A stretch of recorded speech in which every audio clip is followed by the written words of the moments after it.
We're talking today with Spud Ensing of Rockford, Michigan, and the interviewer is James Smither of the Grand Valley State University Veterans History Project.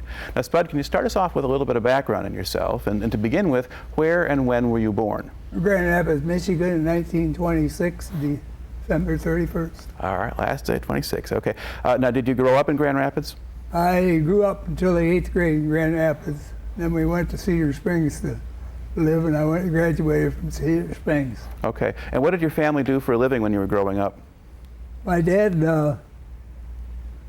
was a furnace installer. He worked for Kendall Bed until he went into furnace bed. Mm-hmm. And was he able to keep regular work through the Depression? Yeah. Okay. Well, we had a truck. We hauled stuff to make money during the 30s. Mm-hmm. All right, and how many kids were in your family? 2 sisters. Okay. All right. Now, while you're growing up, okay, now you went to high school, so you didn't just drop out after 8th grade. So I dropped out in December of '44 when I quit school and went to the Navy, but I earned my degree later. Okay. Now, while you were, school age and so forth, I mean, World War II was already getting going. You had the war in Europe from '39, and then Pearl Harbor. Did you know anything about what was going on in the world before Pearl Harbor happened, or were you? Well, I became an airplane nut when I was about 8.5 years old. My grandparents took me to Canada and introduced me to a friend, and he took me to airports and Canadian Air Force bases. So I was interested in service. Okay, and so you were aware of things like the Battle of Britain in 1940, yes, for instance, and that kind of thing. So you're following that. How did you learn about Pearl Harbor? I was laying on the floor listening to the Lions football game on the radio. Mm-hmm. And it came on. Now, when they announced that, did you even know where Pearl Harbor was? Yeah, I knew where Pearl Harbor was. Okay. All right. Now, at that point, so let's see, how old were you then? Not quite 15? Yeah, I was. Yeah. Okay. So did you think in the 9th grade? Okay. Now, did you figure when the war started? Were you eager to get in it, or did you think that it would be over? Oh, I was eager. I tried to go to Canada to become an air crew up there, but my mother wouldn't sign the paperwork. Mm-hmm. So she made you wait till you were 18, pretty much? Yeah, she pretty much made me wait till I did join the Michigan State Guard as soon as I was 17, and that took some convincing. Okay, now explain to us, what was the Michigan State Guard? It was a replacement for the Red Arrows, 126th Infantry that was out of Grand Rapids. Okay, so yeah, so there had been a National Guard Army unit based in this area, but they were activated and serving overseas. Right. So what was the purpose then of this Michigan Guard unit? Well, in case there were riots or things, we used to practice and do parades in Grand Rapids during the war. All right. Now, did you get any kind of training with this group that was, or what did they do? We had rifle range training and did a lot of marching and drilling and good infantry type work. All right. And how easy or hard was it? Well, it was fairly easy because you only really went once a week and one weekend a month. Mm-hmm. Okay. And having now been exposed a little bit to a piece of Army life, what did you think of it? Well, I didn't like sleeping on the ground too good. I wasn't a camper in those days, so I decided I'd join the Navy, and that took a lot of convincing on my mother's part too. So your mother didn't want you to go at all? No, she didn't. Okay. Now, would you have been able to stay? I mean, would you have had a deferment if you wanted one? No, I'd have been drafted right away, and I was wanting to go anyway. So. All right. Okay. So you join the Navy. So basically, you're joining the Navy. Now at this point, what we call the Air Force was still part of the Army. Right. So you might not have been able to get into it. No. Yeah. Well, the reason I got in the aviation branch of the Navy was the chief at the recruiting center at Ridge Lake asked me what my interest was, and I said aircraft, and he said, I got a deal for you. So I took a little special test and qualified. All right. Now, had you been involved at all with aircraft by then? Well, I built models from the time I was 8 years old and hung around the Grand Rapids airport. All right. So you're a little bit more familiar with some of these things than other people. Okay. And so it was December 44, you sign up. Then where do they send you for boot camp? Well, they had a special boot camp for air crew, and it was in Memphis, Tennessee. Mm-hmm. All right. How did they get you down to Memphis? We took the train out of Grand Rapids. Now, what do you remember about that trip? Well, we had a strange thing on board. I don't know if it was mostly all people going into service, but strange thing it's always stuck in my mind has been there was a sailor on board with another sailor in handcuffs, and I don't know if he was a plant to scare us young guys or not. I mean, because they wouldn't talk to us. He would go up and down the car every once in a while. Mm-hmm. They said he was a deserter. They were taking the Great Lakes. Yep, it's quite possible. All right. So you get down to Memphis. Now, and then what does once you arrive there, what do they do with you? Signed us to barracks, and we did a lot of drilling, and we had air crew training of some sorts. I mean, and a lot of stuff you didn't get in regular boot camp, because we took recognition courses and everything else. And it was a short boot camp. It was only 6 weeks long. Mm-hmm. Fired rifles. Okay. So was some of that familiar to you already? Oh, that was already familiar. All right. In fact, I thought we had better drill in the Guard here than we did in the Navy. Well, you might have been. You had Army guys doing it there. All right.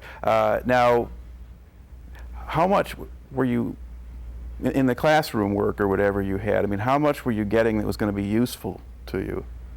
Well, after boot camp. Well, during boot camp. I mean, was it? Well, it was getting you used to discipline, really. Okay. So it's more about adjusting to life in the more Navy. adjusting to Navy life. Okay. Now, did they have you, learn? Did they make you learn a lot about ships and that sort of thing because it was still Navy? Well, we had to do ship recognition and things like that. Mm-hmm. All right. So you have about 6 weeks doing this. Right. And then what do they do with you at that point? Then I went to Norman, Oklahoma to the aircraft mechanics school for 6 months. All right. And they had some more flight training, or more ground crew training. Mm-hmm. Okay, now what kind of aircraft did they have there? At the school, we had everything from World War II airplanes on up through 1944 to work on. We had Corsairs and Wildcats and Hellcats and Dauntlesses, everything. So you had the actual sort of combat aircraft. Turning the wrench. Mm-hmm. It was a good school. Okay. Now I guess some of those aircraft by then weren't being used anymore. No, a lot of these were veterans from. They had already been out there. Already been out there and back. Okay. And were these all carrier aircraft? Yes. Okay. All single engine aircraft. All right. Now, about how many guys do you think were training along with you? Well, I got a picture, and I'd say probably 100 at least in each training squadron. Okay. And do you have a sense of maybe how many training squadrons they had going at once? I'd say probably 6 to 10. Okay. There's a lot of guys there. Right. All right. Now, how much time did you spend, do you think, actually working on aircraft as opposed to in classrooms or drilling? Well, the first 5 or 6 weeks, it was mostly shop work. We were learning how to use tools, and which I had done pretty good because I worked for my dad, and we overhauled cars. Right. Stuff before that. Yeah, so you're ahead of the game there as far as that goes. All right. Now, what kind of guys were training there along with you? From all over. And were they most people from New York City to Texas Cowboys? Mm-hmm. All right. Now, did most of these guys have some mechanical background already, or? A lot. Well, the boys, guys from the Midwest were mostly farmers or that, so they knew. Most of them knew what was going on. Mm-hmm. All right. And then, what kind of people did you have training you?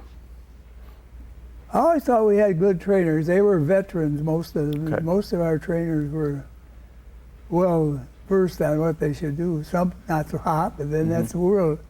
Okay, but they were all regular Navy personnel. They weren't civilians right. or things like that. All right. Now, describe what was the base like at Norman? How would you describe that to somebody? Huge, because they also trained ordnance people for weapons, and and the radio school. Mm-hmm. So there's a lot of land there. A lot of land in south of Norman. All right. And then what did you do when you were off duty? Well, he had a streetcar that went to Oklahoma City, so you could go to movies there if you wanted to. If you had enough money on the $20-some a week or a month that you were getting. Mm-hmm. All right. But you spent a lot of time studying to make sure you wanted to, if you wanted to pass, because if you didn't pass, you get shipped out to sea. Okay. What proportion of people do you think passed or made it through? I'd say 80, 90%. Okay. So you did see some guys who flunked out and Oh had yeah, to leave. there were people who flunked out. And a lot of guys would flunk out. Like for air crew, they kept changing the size and that of the people they wanted to be air crew. Like, if you were too small or too big. Okay. So were there, but if you're ground crew, were there certain kinds of jobs where you had to maybe crawl inside of something? Right. Yeah. And also crawling inside airplanes and standing on your head to do work. All right. Now, is that where you were when the war ended? I was in Norman when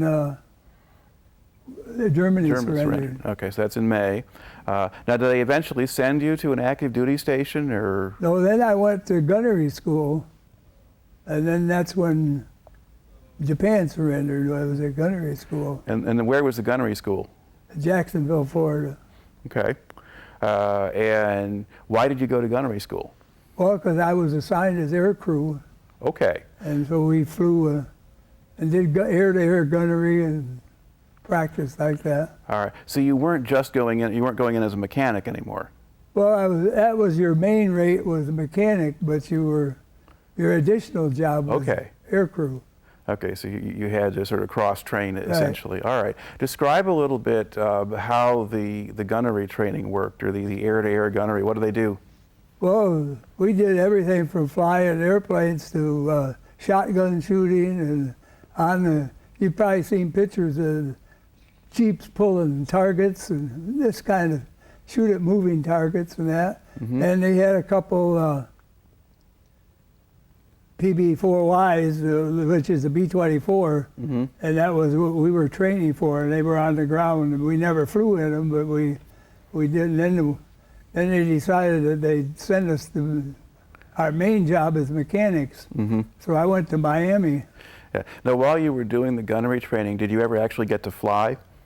Yes, we flew 4 flights in a SNB, twin Beechcraft with a turret on top. Okay. So it's kind of a training aircraft, flight, basically. right. All right. So you did get to do that. First flight in the airplane was, my first flight in an airplane was first flight at gunnery school. Okay. And now how did you do as a gunner? Well, you were considered expert if you got 10% of your hits. Mm-hmm. But I usually was around 5-6%. Okay. All right. So maybe just as well they made you a mechanic. Right. Okay.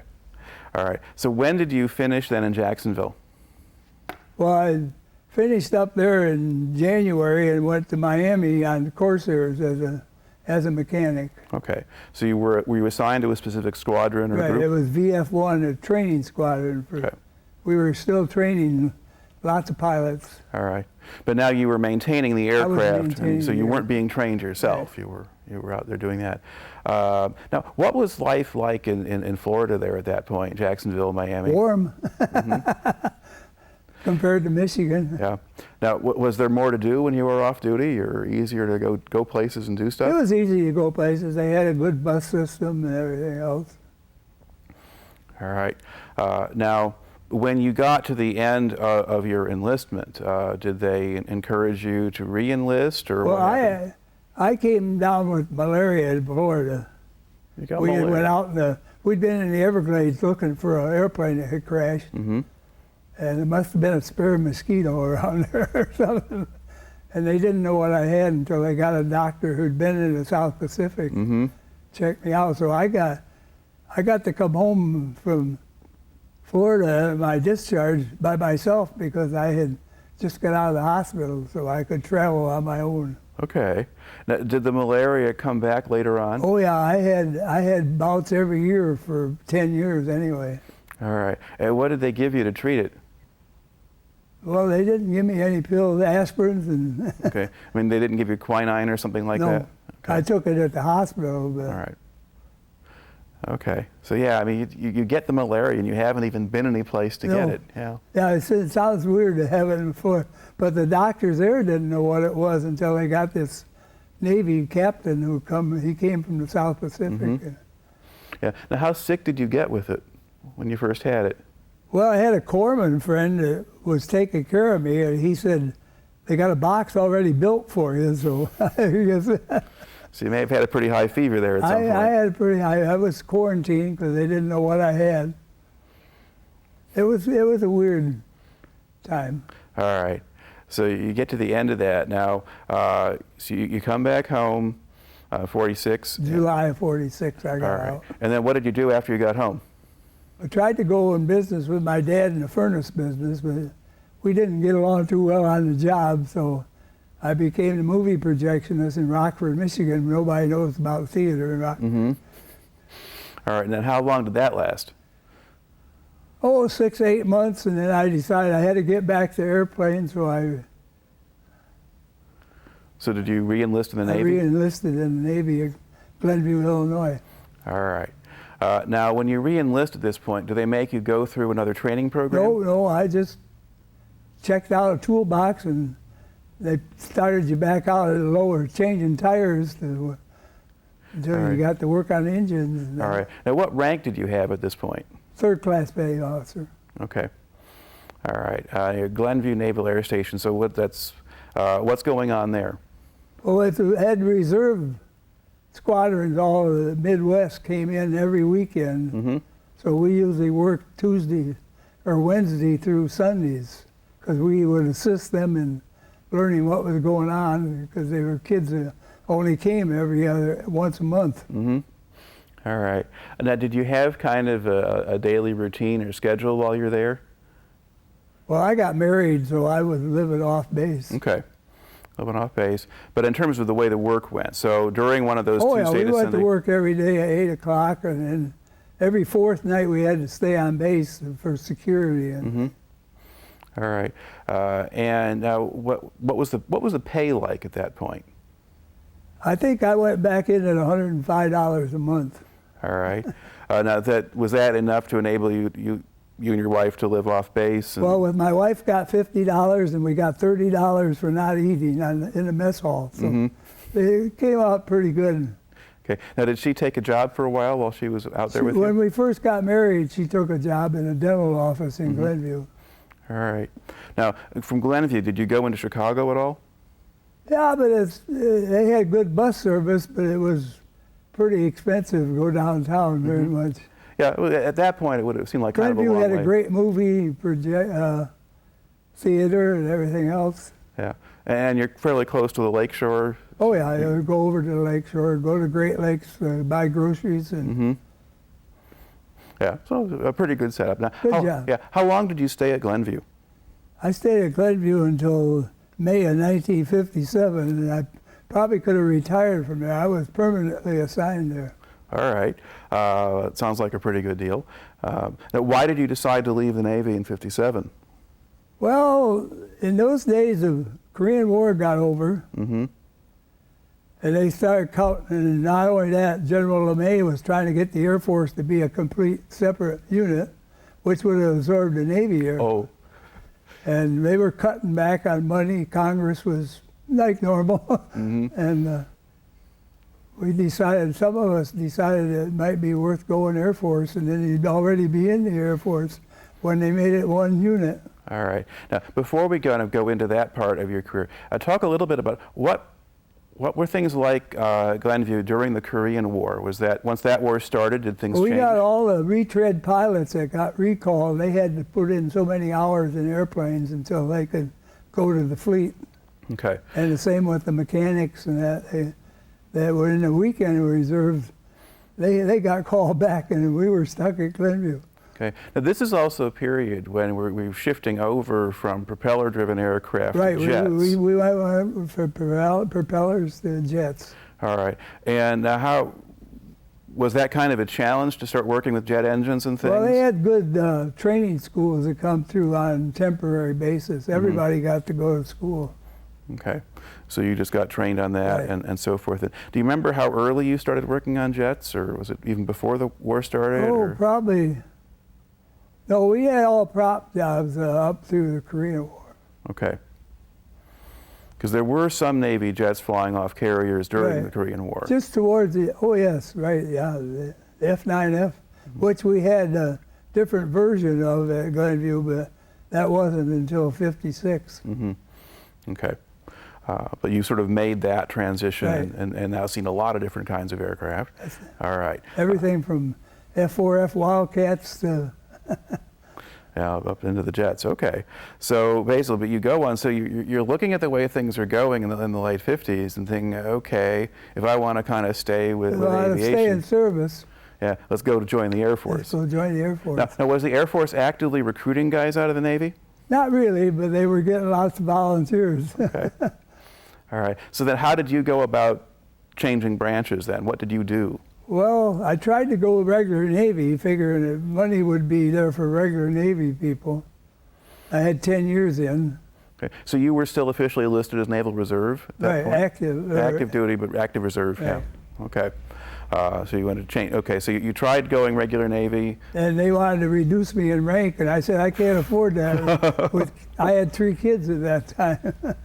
All right. So that doesn't work. So then now, how do you approach the Air Force? Well, the sergeant that was sitting at his desk, Air Force sergeant, said, I'll take you. So I went and talked to him, and a couple months later, I was in the Air Force. So you'd gone to a recruiting center someplace then? Right, in Evanston. Okay.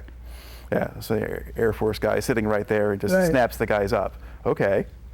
All right. So what rank did you start at then in the Air Force? Tech sergeant. I went from first class to tech sergeant, which is equal. Yeah. Okay. So you make that switch, and then now, once you join the Air Force, what do they do with you? Well, I went to Bunker Hill, Indiana, but I didn't have an overseas return date because I hadn't been overseas yet. So I got sent to Korea, the occupation force. Okay. What did your family do when you went to Korea? They stayed here in Michigan. We had a 40-foot house trailer at a lake up north of Cedar Springs. All right. You get sent, and how do they get you to Korea? Did you fly or take a boat? No, I flew. Didn't take a ship. That's true. You're Air Force, yeah. Okay. But I went on a commercial flight. Okay. Now, was this a regular commercial flight or a chartered one? It was a chartered. Okay, chartered for the military. Right. Okay. It was all Air Force people on board. All right. How long did it take to get to Korea?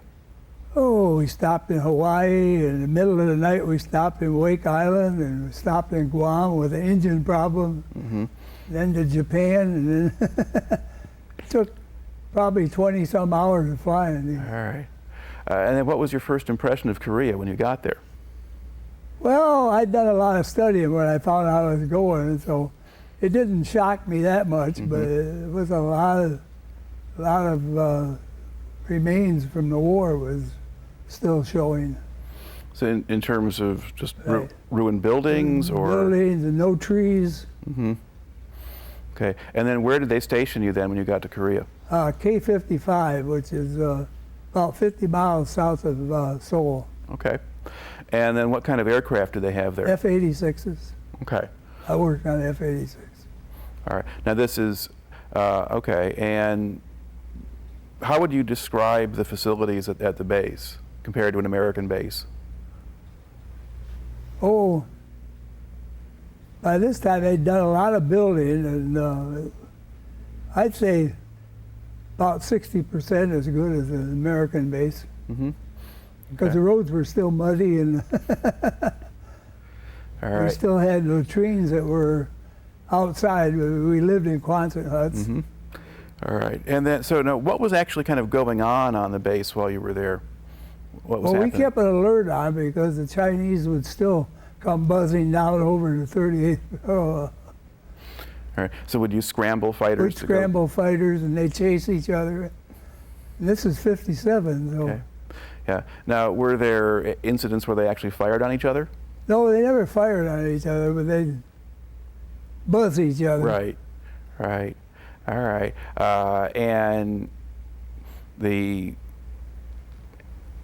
so what was your daily life like there? Oh, work, go to the movies, or go to play pool, or something like that. So you pretty much stay on the base the whole time? Stay on the base just about most of the time. Okay. Take walks on weekends. We used to go out in groups and walk the countryside. Okay. Now, was that potentially dangerous to do? No, the people, Korean people are great. Mm-hmm. Okay. How much contact did you have with the Koreans? Well, not a lot, because we usually work pretty close to 10 hours a day, and then you got to write letters home and everything. Now, did you have any Korean personnel on the base? Or? Yes. Yeah, we had a houseboy that made our beds and everything. And did he speak some English? He wanted to speak English all the time because he was trying to get in the Korean Air Force, and you had to know English real good. Okay. Okay. So he had kind of good. Like, you try to get him to talk Korean so you could learn it. He wouldn't do it. All right. Now, did you get to go into Seoul? Yeah, I went to Seoul a couple of times. They ran bus tours. And what condition was the city in at that point? Well, it was pretty cleaned up, but you could see all the scars on the building. All right. The main railroad station was pretty shot up. All right. And when you went to town, what would they have you do? Well, they kept us in a group and take us to see some of the historical stuff. Okay. Now, did they have you try Korean food? No, they didn't push that at all. Okay. They didn't make you eat kimchi? No. Oh, okay. No, you didn't have to eat it, you could smell it. That's right. All right. Now, how long did they have you stay in Korea? Well, I stayed there 9 months, and then I went to Okinawa for 3 months to put in my year overseas. All right. Now, how did the assignment in Okinawa compare to the one in Korea? Oh, Okinawa was like being on the stateside. They had rebuilt everything. All right. And were you still working with F-86s, or did you have different planes? No, I went on T-33s on base flight because I was only temporarily there. They had F-100s at that time. Okay. And what were the T-33s? Trainer type, transportation type. Okay. Jet. Yeah. Now, were they using them for training or just for transport? Just for transport or going to flying back to Japan or that on business. And then while you were out there in Korea and Okinawa, did you get to go to Japan too? Yeah, I spent a week in Japan. We got orders to go to Okinawa, and they said, travel, that's your own. So a friend of mine and we spent a week in Japan sightseeing. Okay. And what was your impression of Japan at that time? Well, we went to Tokyo. We didn't go any farther. I did go to Fukuoka on an R&R one time, but Japan wasn't in bad shape, not the places we went. Right. They've done a lot of recovery. Right. And how did the Japanese people act toward you? I had no problem with them. Okay. Now, were you going around in uniform? Yes. Okay. No, civilian clothes most of the okay. time. But do you figure most people knew you were American military Well, I think anyway? you know in the military when you were 2 feet taller than most of the people. Yeah. All right. So you've got your year abroad. How regularly did you communicate with home while you were abroad? Well, there was a phone service wasn't that great back in the 50s. Yeah. I mean, I wrote every day and got a letter every day. All right. And I guess where you were, the mail service would have been pretty good. Mail service was real good. Okay. All right. Now, you get to the end of your year. Where do you go next? Lincoln, Nebraska. SAC out, Strategic Air Command B-47. All right. And can you describe that aircraft? Well, it was a 3-crew medium-sized bomber. It was 6 jet engines. So that's a B-36? No, B-36 is a prop plane. B-47. 47. B-36, the big one. Yeah, that's a big, but that's still a prop plane. That's right. So B-47. Yeah. Okay. And so were you? This was another base that I was really going to be on for quite a long time. Now, did your family move down there? Yeah, I finally got quarters and they moved to Lincoln. Okay. My kids still consider Lincoln, Nebraska their second home. All right. So how long did you stay in Nebraska then? Well, I stayed there from 58 till 63, and then I went to Tucson, Arizona for a year. Closed up the outfit, helped close up the outfit in Tucson of B-47. Okay. We put them in the storage area down there. Okay. Now, what was that being replaced by? Was there a different kind of air? B-52s. Okay. B-52s became the overall bomber of the Air Force. Well, at least the high-level bomber. The anyway. high-level bomber. Okay. What kind of planes? And then, okay, so Then I went back to Lincoln, Nebraska, and then they closed up Lincoln, Nebraska, and I went to Vietnam. I went to the Philippines and Vietnam. All right. So now, again, you get to the point where you've got to ship overseas again. I guess, so when did they actually send you to Philippines and Vietnam? Was that? I left Christmas Eve of 1965. Okay. Now, had you been paying a lot of attention to what was going on in Vietnam? Oh yeah, we knew what was going on. We had a lot of, we even got ready, B-47s ready at one point to go over there, but they decided they wouldn't do any big bombing. It wasn't the right kind of plane for Right. that. It wasn't a tactical bomber. Yeah. Right. Okay. So you're following that. You're aware of that. So now, do you send your family back to Michigan again, or they stay in Nebraska? They were closing the base in Lincoln, so my wife decided to stay there, and the kids stayed there Okay. in base housing, which was really nice. And So the base housing was still running? oh yeah, they even still though, had 1,200 houses. Okay. But the base itself was shut down? The base itself was shut down. So that would seem like you're kind of almost living in a ghost town or something at that point. Well, that's what my wife said. All right. But the kids had a great life. They had a paper route, and Yeah, and for military kids, they didn't have to move as much as some of them no, did. they liked the school system and everything. So Okay. Lincoln had a very good school system. All right. Now, so you go out. Now, do you fly out to you flew out to the Philippines then? Right, we flew to the Philippines. Okay. Now, did you go in a military aircraft or another? No, that was a chartered flight. Okay, another civilian chartered flight. All right. On a 707, though. So it only took 12 hours to get there. All right. Okay. Now you get to the Philippines. Now, where do they station you then in the Philippines?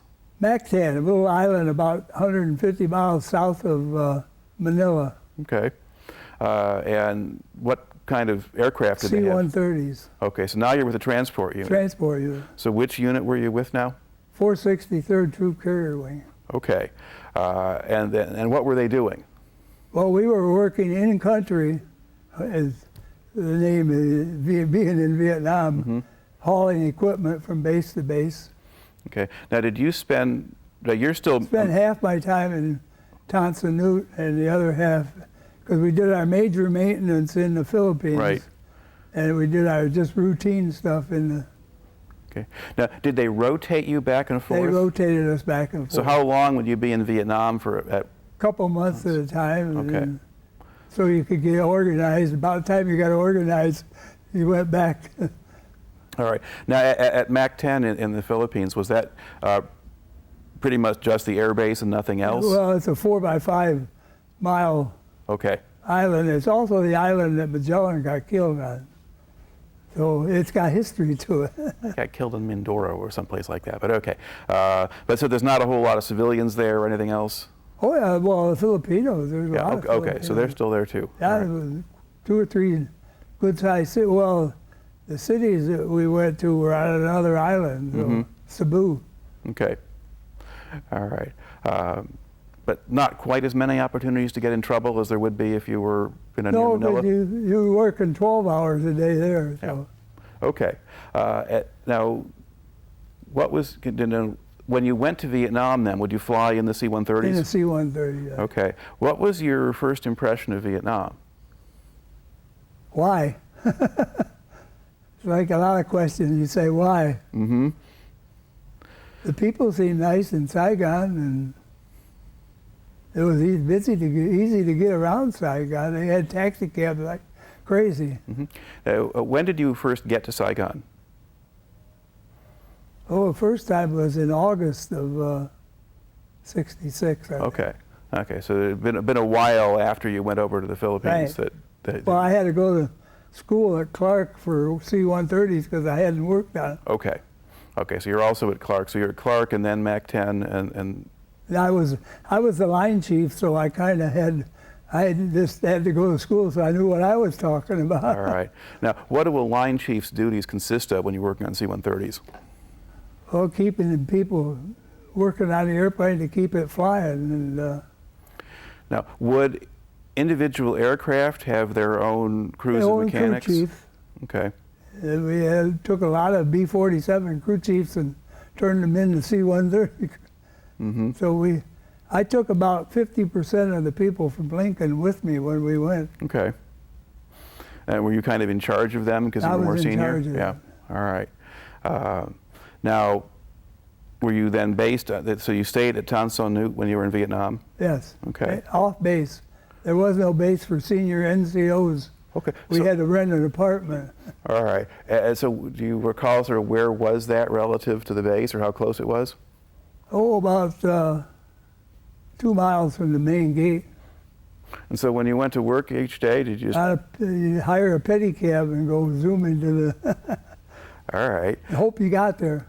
Okay. So at this time, did they not have a lot of problems with Viet Cong attacks of American personnel? Oh, we had firings almost every night and making approaches in. I mean, they couldn't probably hit you with a rifle, but they shoot at you either. Now, were they shooting at the base? At the airplanes when they made their approaches. Okay. We made high approaches. And mm-hmm. Now, on the base, and did the base itself at that time ever get hit with mortars or anything like that? I left there. The first mortar attack happened the day after I went back to the Philippines the last time. Okay, and when was that? That was, let's see, I came home. Things began to run out of me, but... What, end of /66? Or? End of '66. Okay. I was home for Christmas of '66. All right. Now, how aware were you of kind of what was going on in the war while you were kind of in Vietnam or going back and forth? Did you know much about what was happening? Well, I know we just kept carrying supplies and carrying wounded and mm-hmm.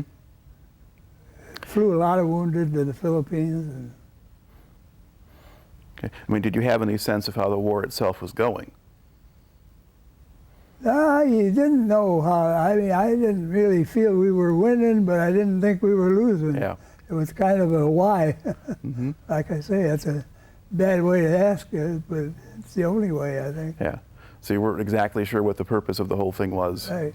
Okay. Now, how would you characterize the morale of the men you were working with and their job performance? I'd say good. They were there to do a job, and they did the job. I mean, it's a little different than being out in the boonies with mm-hmm. a rifle. And, right. But I had a couple of airplanes that had to stay overnight out in the boonies, and I've been told. Mm-hmm. Okay. Now, did you ever go out into the countryside or any place other than Saigon? I flew into 2 or 3 other small bases, but mm-hmm. just to see what they were like, but mostly underground at night. So you'd sleep in bunkers or whatever. Yeah, right. And then when you were making any of these flights and so forth, did you come under fire?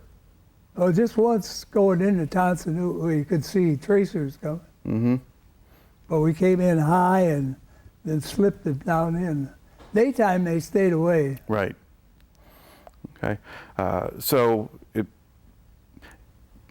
I don't know, did it seem like a more serious business than when you'd been up in Korea, or? Oh, yeah. Well, Korea, I was there as an occupation type. Mm-hmm. And I think they were just fooling with us. Yeah. But here you did have that sense that there was a war Right. going on. Oh, yeah. Yeah. And did you ever feel yourself like you were in danger while you were in Vietnam? Well, like I said, every morning when you went to work, you wondered what was, because there's a lot of dark corners in Saigon. Mm-hmm. All right. How much did you see, you're living off base and so forth, so you had a lot of contact with the Vietnamese population, or just the pedicab drivers? No, just pedicab drivers and... And do they have Vietnamese working on the base or on? Oh, yeah. Yeah, one time they caught a couple of the barbers in the NCO barber shop who were actually Viet Cong. Mm-hmm. So there was always that kind of awareness of what was going on. Yeah, there's always awareness. All right. Now, are there any other things that kind of went on that tour, whether in the Philippines or in Vietnam, that kind of stand out in your memory?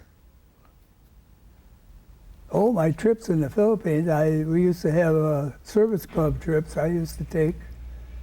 I've seen a lot of places in the Philippines that I wouldn't see if you didn't take these trips. Okay. Well, what kind of places did you go to? Well, have you ever heard of that big volcano in the middle of south of Manila? It's an island. It's a volcano. Okay. And I never even heard of it until I was in the Philippines. And then did you visit like Corregidor or someplace like that? Right. All right. Okay. So, and these are all kind of organized tours they take you on? Well, yeah, they went to pineapple groves and coconut fields. Okay. Now, whether in the Philippines or in Vietnam, did you have any discipline issues with the men you were responsible for? Well, not serious ones. I mean, sometimes you had party too much once in a while. But that clears up after a good hot shower. And yeah. So sometimes guys drinking too much right. and getting in trouble for that. All right. Okay. Now you get to the end of that year's tour. At that point, how long had you been in the service? About 22. Okay. Now, are you eligible for retirement? Yes, after 20, I was eligible. Okay. I was going to stay until I was going to stay till 30, but when I got my orders to come back to the States, I went to New Mexico and was line chief, maintenance superintendent, as they called it, for F-100 training flight. We had a lot of transport pilots becoming fighter pilots. But I watched my daughter graduate from high school in Clovis, New Mexico, and then I came up on the list to go back to Vietnam. And I'd have missed my son's high school graduation, so I went in one day and said to the colonel, "I'm putting in my paperwork." And he said, "No, I don't want you to go." And I said, "Well, I'm going to go because I'm not going to miss my son's high school graduation," because I'd have been back in Vietnam the second time. Now, were you... That would be 68. Right. Yeah. A good time not to be in Vietnam, probably. No, that was getting pretty bad. Yeah, because Tan Son Nhut itself got attacked at the beginning of the Tet Offensive, and right. yeah. I got attacked before I got out of the Philippines. Even Right. I had a couple of kids that worked for me. They got wounded one night in a mortar attack. So. All right. Yeah. So you weren't really enthusiastic about going back to Vietnam anyway. No, I began to think we shouldn't have been there in the first place. All right. So you want to retire. They can't stop you at that Right. point. So off you go. Now, once you're out of the service, then in '68, what do you do? Well, we hadn't been home in 3 years, and home was here in Michigan. And so we packed up, had a little camper trailer, and we came home. And I, just for kicks, I thought, well, I need some money because retirement wasn't that great. And the paper said they wanted some part-time workers at Northern Air. So I went out there and I gave them my resume, and they said, well, you can come to work out here as a mechanic. So I came to work at Northern Air and stayed there for 10 years. Then I went to work for Herman Miller in their flight department for another 10 years, and then they had a cutback, and I got retired from Herman Miller. All right. Yeah. Now, since you were out, I mean, have you been involved or connected with any veterans groups or things like that? With what? Veterans groups, VFW? Or No, I'm not a real joiner when it comes to... All right. But you've continued to build models? Oh, I belong to the West Michigan IPMS group. All right. And I got involved in SCCA auto racing, where we ended up working Formula One and MIS, and my son, who was the head of the Grand Rapids Grand Prix. Mm-hmm. All right. So the name's familiar. Yeah. So you get involved. Okay, so you get involved with auto racing as well as this kind of thing. All right. Now, somewhere along the line, did you also get a pilot's license? I got that way back in 1946 after I had a GI Bill. Okay. And I flew until about 52, and then I started having kids and couldn't afford to fly anymore. So that hobby you didn't go back to? No, I didn't go back to that hobby. Now, did it help you at all as a mechanic in terms of understanding problems with aircraft? Oh, a lot. I mean, you understand a lot more if you know how to fly. And any airplane I worked on, my theory was if I worked on it, I'd fly in it. Mm-hmm. So. Okay. Now, just as somebody who's line chief or other things like this, how much contact did you actually have with pilots or aircrew? You'd have quite a bit of because you'd have to explain to them what you were doing, mm-hmm. and they were just looking out for themselves too. Okay. Airplanes are dangerous. Okay. Now, would they come and report to you issues or problems that they had? Well, they'd call you up or come see you, or you'd go see them if they were, depending on how high a rank they were. Right. Yeah. I don't know. I mean, so and of course they're all officers too. Right. So what sort of relationship exists between somebody in your position, kind of a senior mechanic, and these officer pilot types? Good relationship normally. Now, was the Air Force more casual about that than the Navy was? Oh yes, quite a bit. Right.